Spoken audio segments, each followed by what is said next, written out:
আসসালামু আলাইকুম। আমার নাম ইমরান মোহাম্মদ, একজন আইটি ম্যানেজার। আমার প্রশ্নটা ইসলামের বিরুদ্ধে মিডিয়ার ষড়যন্ত্রগুলো নিয়ে। মুসলিমরা কিভাবে এসব ষড়যন্ত্রের প্রতিবাদ করবে? যেভাবে আমেরিকা পুরো পৃথিবীকে শাসন করতে চাচ্ছে, ইসলামকে দাবিয়ে রাখতে চাচ্ছে, ইত্যাদি ইত্যাদি। এসব ক্ষেত্রে প্রায়ই দেখা যায় যেসব মুসলিম তাদের ধর্ম সম্পর্কে খুব একটা জানে না, তারা মিডিয়ার এইসব মিথ্যা রটনা শুনে সেগুলোই বেশি করে বিশ্বাস করে। মুসলিমদের কিভাবে এসব ষড়যন্ত্রের মোকাবেলা করা উচিত? ভাই, আপনি একটা প্রশ্ন করলেন যে কিভাবে একজন মুসলিম প্রতিবাদ করবে বিভিন্ন ষড়যন্ত্রের বিরুদ্ধে যেগুলো আমেরিকানরা ইসলামের বিরুদ্ধে প্রচার করে থাকে। আর আমরাও বুঝতে পারি না যে কি করতে হবে। প্রথমে যেটা করতে হবে, আগে জানতে হবে আমাদের দিনকে। দুর্ভাগ্যজনকভাবে বেশিরভাগ মুসলিমই নিজের ধর্ম সম্পর্কেই জানে না। এই জন্যই আমরা এই সমস্যায় পড়ি। যদি নিজের ধর্মটা ভালোভাবে জানি, তাহলে মিডিয়া এই মিথ্যা কথাগুলো প্রচার করার সুযোগ পাবে না। দুর্ভাগ্যজনকভাবে আমরা আমাদের ধর্মকে জানি না, আর এ কারণে মিডিয়া যখন বিভিন্ন খবর প্রচার করে আমরা মুসলিমরা লজ্জিত হই, তাদের সে কথাগুলো মেনে নেই। আমি একটা উদাহরণ দেই।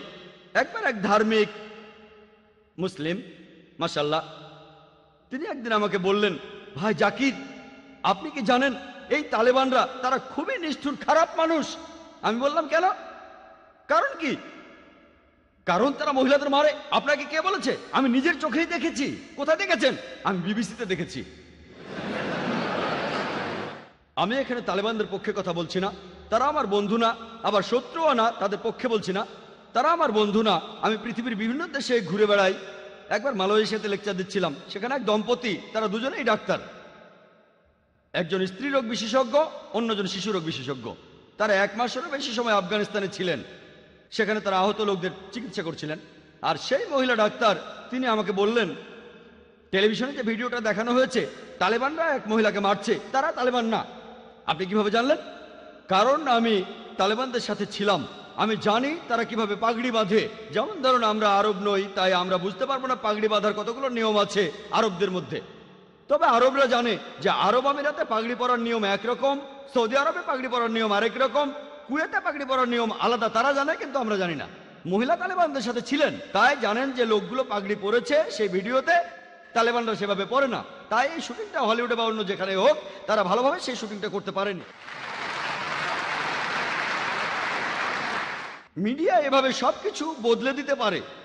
যেমন ধরুন, আপনাকে প্রশ্ন করলাম যে জর্জ বুশ ভালো না খারাপ মানুষ?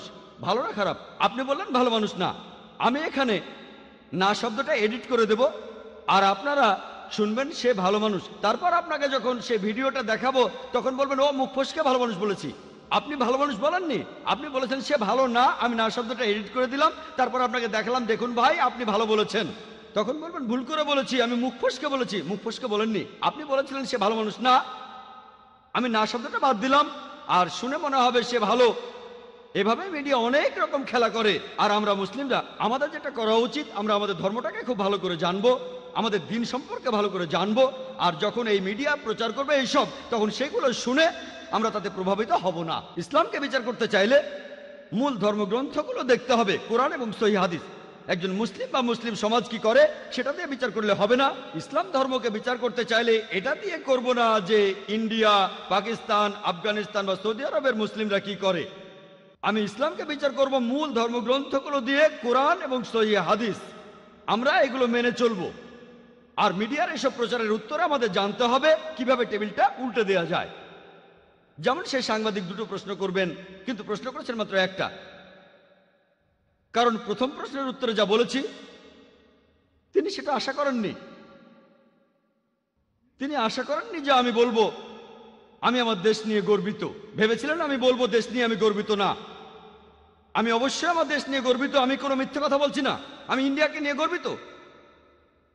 আর ইন্ডিয়া হচ্ছে একটা যুদ্ধক্ষেত্র। আমরা হলাম মুজাহিদ, জিহাদ, আমরা সবাই চেষ্টা করছি। আর আমার নামটা নায়েক।